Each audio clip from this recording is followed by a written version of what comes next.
ओम शांति। 9 जून 2025 के ईश्वरीय महावाक्य। पहले सुनते हैं मुरली के मुख्य पॉइंट्स। बाबा ने कहा, अब तक तुमने जो कुछ पढ़ा है, सुना है, वह सब भूल कर अपने को आत्मा समझ परमात्मा बाप को याद करो तो तुम्हारा बेड़ा पार हो जाएगा। अपनी उन्नति के लिए रोज सवेरे सवेरे उठ बाप की याद में सैर करनी है। याद में तुम 1 घंटा भी पैदल करो तो टांगे थकेंगी नहीं, तुम्हारे पाप भी कट जाएंगे। फिर बाबा ने कहा, भले तूफान तो आते हैं, परंतु वह बाप जो तुमको डबल सिर ताज विश्व का मालिक बनाते हैं, उनको भूलना नहीं चाहिए। तुम्हें कापारी खुशी होनी चाहिए कि हम इतना बड़ा इम्तिहान पास कर रहे हैं। बेहद का बाप टीचर बनकर हमको पढ़ा रहे हैं। यह सुनकर तो रोमांच खड़े हो जाने चाहिए। लास्ट में बाबा ने कहा, बच्चे, रात दिन तुम्हारी बुद्धि में यही रहना चाहिए कि अभी हम घर जाते हैं। सारी पढ़ाई का सार है, दुनिया की सब बातों को छोड़ दो, यहाँ का कुछ भी हाथ में नहीं आएगा। इसलिए अच्छी रीति पुरुषार्थ करो, कोई बात में बहाना नहीं दो। और अब सुनते हैं महावाक्यों को विस्तार से। मुरली का सार। मीठे बच्चे, तुम सारे विश्व पर शांति का राज्य स्थापन करने वाले बाप के मददगार हो। अभी तुम्हारे सामने सुख शांति की दुनिया है। प्रश्न, बाप बच्चों को किस लिए पढ़ाते हैं? पढ़ाई का सार क्या है? उत्तर, बाप अपने बच्चों को स्वर्ग का प्रिंस, विश्व का मालिक बनाने के लिए पढ़ाते हैं। बाप कहते हैं, बच्चे, पढ़ाई का सार है दुनिया की सब बातों को छोड़ दो। ऐसे कभी नहीं समझो हमारे पास करोड़ हैं, लाख हैं, कुछ भी हाथ में नहीं आएगा। इसलिए अच्छी रीति पुरुषार्थ करो, पढ़ाई पर ध्यान दो। गीत, आखिर वह दिन आया आज। ओम शांति। बच्चों ने गीत सुना, आखिर विश्व पर शांति का समय आया। सब कहते हैं विश्व में शांति कैसे हो? फिर जो ठीक राय देते हैं उन्हों को इनाम देते हैं। नेहरू भी राय देते थे, शांति तो हुई नहीं, सिर्फ राय देकर गए। अभी तुम बच्चों की बुद्धि में है कि कोई समय सारे विश्व भर में सुख शांति संपत्ति आदि थी, वह अभी नहीं है, अब फिर होने वाली है। चक्र तो फिरेगा ना। यह तुम संगम युगी ब्राह्मणों की बुद्धि में है। तुम जानते हो भारत फिर सोने का बनना है। भारत को ही गोल्डन स्पैरो, सोने की चिड़िया कहा जाता है। भल महिमा तो करते हैं, परंतु सिर्फ कहने मात्र। तुम तो अभी प्रैक्टिकल में पुरुषार्थ कर रहे हो। जानते हो अभी बाकी थोड़े रोज हैं, तो यह सब नर्क के दुख की बातें भूल जाती हैं। तुम्हारी बुद्धि में अब सुख की दुनिया सामने खड़ी है। जैसे आगे विलायत से आते थे तो समझते थे अभी बाकी थोड़ा समय है पहुंचने में, क्योंकि आगे विलायत से आने में बहुत टाइम लगता था। अभी तो एरोप्लेन में जल्दी पहुंच जाते हैं। अभी तुम बच्चों की बुद्धि में है कि अब हमारे सुख के दिन आने हैं, जिसके लिए पुरुषार्थ कर रहे हैं। बाबा ने पुरुषार्थ भी बहुत सहज बताया है। ड्रामा अनुसार कल्प पहले मुआफिक यह सर्टेन है। तुम देवता थे, देवताओं के कितने ढेर के ढेर मंदिर बन रहे हैं। बच्चे जानते हैं यह मंदिर आदि बनाकर क्या करेंगे, बाकी दिन कितने हैं। तुम बच्चे नॉलेज की अथॉरिटी हो। कहा भी जाता है परम पिता परमात्मा सर्वशक्तिमान ऑल माइटी अथॉरिटी है। तुम बच्चे नंबरवार पुरुषार्थ अनुसार बन रहे हो। तुमको सृष्टि के आदि मध्य अंत का ज्ञान है। जानते हो हम पुरुषार्थ कर रहे हैं बाप से वर्षा पाने का। जो भक्ति की अथॉरिटी है वो सबको भक्ति ही सुनाते हैं। तुम ज्ञान की अथॉरिटी हो तो ज्ञान ही सुनाते हो। सतयुग में भक्ति होती ही नहीं, पुजारी एक भी होता नहीं, पूज्य ही पूज्य हैं। आधा कल्प हैं पूज्य, आधा कल्प हैं पुजारी। भारतवासियों के लिए ही है, पूज्य थे तो स्वर्ग था, अभी भारत पुजारी नरक है। तुम बच्चे अब प्रैक्टिकल लाइफ बना रहे हो, नंबरवार पुरुषार्थ अनुसार सबको समझाते रहते हो और वृद्धि को पाते रहते हो। ड्रामा में पहले से ही नोंद है, ड्रामा तुमको पुरुषार्थ कराते रहते हैं, तुम करते रहते हो। जानते हो ड्रामा में हमारा अविनाशी पार्ट है।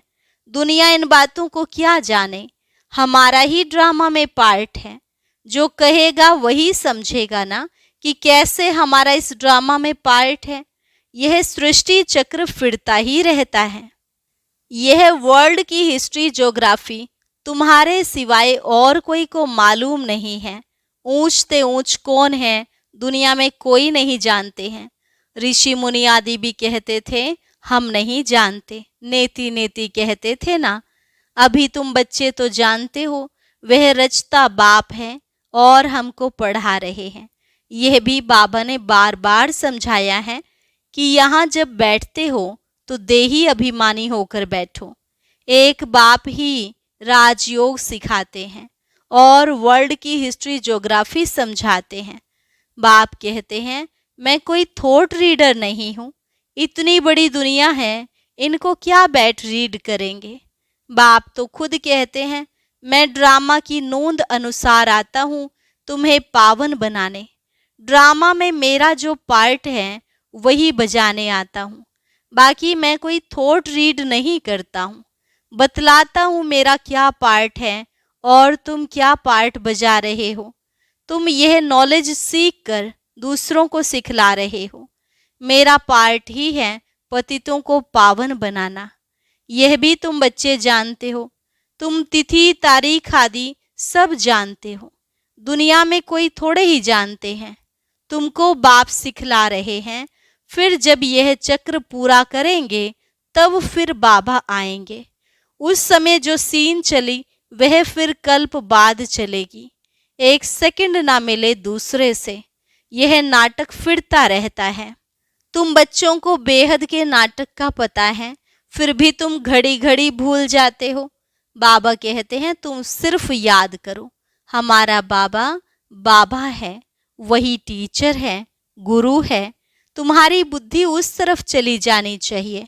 आत्मा खुश होती है बाप की महिमा सुनकर। सब कहते हैं हमारा बाबा बाबा है, टीचर है, वह सच्चा ही सच्चा है। पढ़ाई भी सच्ची और पूरी है। उन मनुष्यों की पढ़ाई अधूरी है तो तुम बच्चों की बुद्धि में कितनी खुशी होनी चाहिए। बड़ा इम्तिहान पास करने वालों की बुद्धि में जास्ती खुशी रहती है। तुम कितना ऊंच पढ़ते हो तो कितनी कापारी खुशी होनी चाहिए। भगवान बाबा बेहद का बाप हमको पढ़ा रहे हैं, तुम्हारे रोमांच खड़े हो जाने चाहिए। वही एपिसोड रिपीट हो रहा है, सिवाय तुम्हारे किसको पता नहीं है। कल्प की आयु ही बढ़ा दी है। तुम्हारी बुद्धि में अब 5000 वर्ष की सारी स्टोरी चक्र खाती रहती है, जिसको ही स्वदर्शन चक्र कहा जाता है। बच्चे कहते हैं बाबा तूफान बहुत आते हैं, हम भूल जाते हैं। बाबा कहते हैं तुम किसको भूल जाते हो। बाप जो तुमको डबल सिरताज विश्व का मालिक बनाते हैं उनको तुम कैसे भूलते हो। दूसरे किसको नहीं भूलते हो। स्त्री बाल बच्चे चाचा मामा मित्र संबंधी आदि सब याद हैं, बाकी इस बात को तुम भूलते क्यों हो। तुम्हारी युद्ध इस बात में है, जितना हो सके याद करना है। बच्चों को अपनी उन्नति के लिए सवेरे सवेरे उठ बाप की याद में सैर करनी है। तुम छतों पर व बाहर ठंडी हवा में चले जाओ, यहाँ ही आकर बैठना कोई जरूरी नहीं है, बाहर भी जा सकते हो। सवेरे के टाइम कोई डर आदि की बात नहीं रहती है। बाहर में जाकर पैदल करो, आपस में यही बातें करते रहो। देखें कौन बाबा को जास्ती याद करते हैं, फिर बताना चाहिए कितना समय हमने याद किया। बाकी समय हमारी बुद्धि कहाँ कहाँ गई, इसको कहा जाता है 1-2 में उन्नति को पाना। नोट करो कितना समय बाप को याद किया। बाबा की जो प्रैक्टिस है वह बतलाते हैं, याद में तुम 1 घंटा पैदल करो तो भी टांगे थकेंगी नहीं। याद से तुम्हारे कितने पाप कट जाएंगे। चक्र को तो तुम जानते हो। रात दिन तुमको अब यही बुद्धि में है कि हम अभी घर जाते हैं। पुरुषार्थ करते हो। कलयुगी मनुष्यों को जरा भी पता नहीं है। मुक्ति के लिए कितनी भक्ति करते रहते हैं। अनेक मतें हैं। तुम ब्राह्मणों की है ही एक मत। जो ब्राह्मण बनते हैं उन सब की है श्रीमत। तुम बाप की श्रीमत से देवता बनते हो। देवताओं की कोई श्रीमत नहीं है। श्रीमत अभी ही तुम ब्राह्मणों को मिलती है।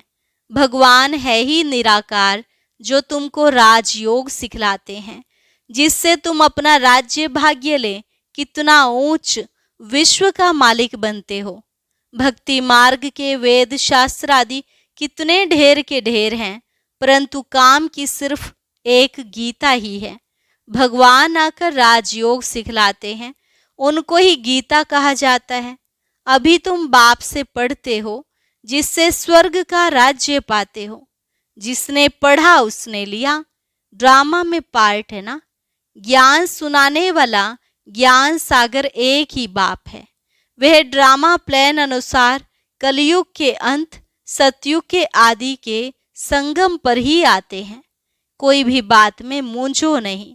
बाप इसमें आकर पढ़ाते हैं और कोई भी पढ़ा न सके। यह दादा भी आगे कोई से पढ़ा हुआ होता तो और भी बहुत उनसे पढ़े हुए होते। बाप तो कहते हैं इन गुरुओं आदि सबका उद्धार करने में आता हूँ। अभी तुम बच्चों की एम ऑब्जेक्ट सामने खड़ी है। हम यह बनते हैं। यह है ही नर से नारायण बनने की सत्य कथा। इनकी फिर भक्ति मार्ग में महिमा चलती है। भक्ति मार्ग की रस्म चलती है। अभी यह रावण राज्य पूरा होना है। तुम अभी दशहरा आदि में थोड़े ही जाएंगे। तुम तो समझाएंगे यह क्या करते हैं। यह तो बेबीज का काम है। बड़े बड़े आदमी देखने जाते हैं रावण को कैसे जलाते हैं। यह है कौन, कोई बता न सके। रावण राज्य है ना। दशहरे आदि में कितनी खुशी मनाते हैं, जिसमें रावण को जलाते आते हैं। दुख भी चला आता है। कुछ भी समझ नहीं है। अभी तुम समझते हो हम कितने बेसमझ थे। रावण बेसमझ बना देते हैं। अभी तुम कहते हो बाबा हम लक्ष्मी नारायण जरूर बनेंगे। हम कोई कम पुरुषार्थ थोड़े ही करेंगे। यह एक ही स्कूल है। पढ़ाई बहुत सहज है। बूढ़ी बूढ़ी माताएं और कुछ नहीं याद कर सकती तो सिर्फ बाप को याद करें। मुख से हे राम तो कहते हैं ना। बाबा यह बहुत सहज बताते हैं। तुम आत्मा हो, परमात्मा बाप को याद करो तो तुम्हारा बेड़ा पार हो जाएगा। कहाँ चले जाएंगे? शांति धाम और सुख धाम। और सब कुछ भूल जाओ। जो कुछ सुना है, पढ़ा है, वे सब भूल कर अपने को आत्मा समझ बाप को याद करो तो बाप से वर्षा जरूर मिलेगा। बाप की याद से ही पाप कट जाते हैं। कितना सहज है।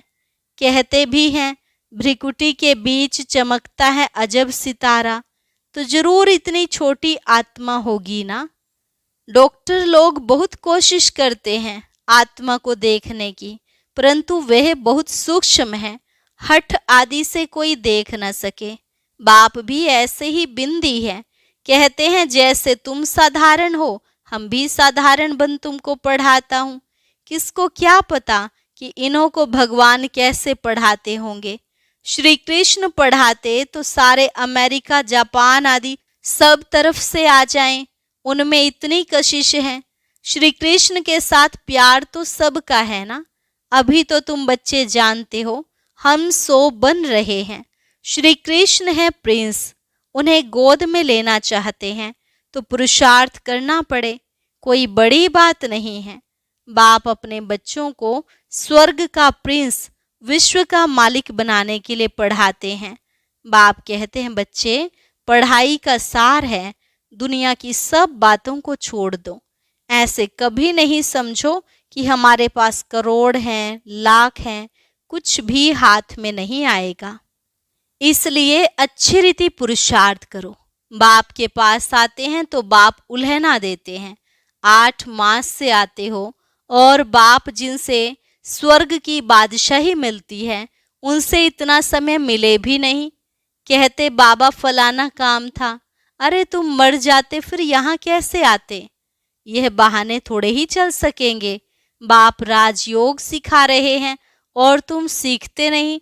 जिसने बहुत भक्ति की होगी उनको 7 रोज तो क्या 1 सेकंड में भी तीर लग जाए, सेकंड में विश्व का मालिक बन सकते हैं। यह खुद अनुभवी बैठा है। विनाश देखा, चतुर्भुज देखा, बस समझने लगा ओहो हम विश्व के मालिक बनते हैं। साक्षात्कार हुआ, उमंग आया और सब कुछ छोड़ दिया। यहाँ तुम बच्चों को मालूम पड़ा बाप आए हैं विश्व की बादशाही देने। बाप पूछते हैं निश्चय कब हुआ? तो कहते हैं 8 मास। बाबा ने समझाया है मूल बात है याद और ज्ञान, बाकी तो दीदार कोई काम का नहीं। बाप को पहचान लिया तो फिर पढ़ना शुरू कर दे तो तुम भी यह बन जाएंगे। पॉइंट्स मिलती हैं जो कोई को भी समझा सकते हो, बहुत मिठास से समझाओ। शिव बाबा जो पतित पावन हैं कहते हैं मुझे याद करो तो पावन बन पावन दुनिया का मालिक बन जाएंगे। युक्ति से समझाना है। तुम चाहते हो ना गॉड फादर लिबरेट कर स्वीट होम वापस ले जाए। अच्छा, अब तुम्हारे ऊपर जो कट जंक चढ़ी हुई है उसके लिए बाप कहते हैं मुझे याद करो। अच्छा, मीठे मीठे सिकिलधे बच्चों प्रति माता पिता बाप दादा का याद प्यार और गुड मॉर्निंग। रूहानी बाप की रूहानी बच्चों को नमस्ते। रूहानी बच्चों की रूहानी बाप दादा को नमस्ते नमस्ते, गुड मॉर्निंग। शुक्रिया बाबा, शुक्रिया। धारणा के लिए मुख्य सार। पहली पॉइंट, सवेरे सवेरे उठ पैदल करते बाप को याद करो। आपस में यही मीठी रूह रिहान करो कि देखें कौन कितना समय बाबा को याद करता है। फिर अपना अनुभव सुनाओ। बाप को पहचान लिया तो फिर कोई बहाना नहीं देना है, पढ़ाई में लग जाना है। मुरली कभी मिस नहीं करनी है। वरदान, सर्व के गुण देखते हुए स्वयं में बाप के गुणों को धारण करने वाले गुण मूर्त भव। सर्व के गुण देखते हुए स्वयं में बाप के गुणों को धारण करने वाले गुण मूर्त भव। संगम युग पर जो बच्चे गुणों की माला धारण करते हैं वही विजय माला में आते हैं। इसलिए होली हंस बन सर्व के गुणों को देखो और एक बाप के गुणों को स्वयं में धारण करो। यह गुण माला सभी के गले में पड़ी हुई है। जो जितने बाप के गुण स्वयं में धारण करते हैं उनके गले में उतनी बड़ी माला पड़ती है। गुण माला को सिमरन करने से स्वयं भी गुणमूर्त बन जाते हैं। इसी की यादगार में देवताओं और शक्तियों के गले में माला दिखाते हैं। स्लोगन, साक्षीपन की स्थिति ही यथार्थ निर्णय का तख्त है। ओम शांति। अब आज का अव्यक्त इशारा और ज्ञान मोती भी अवश्य सुने।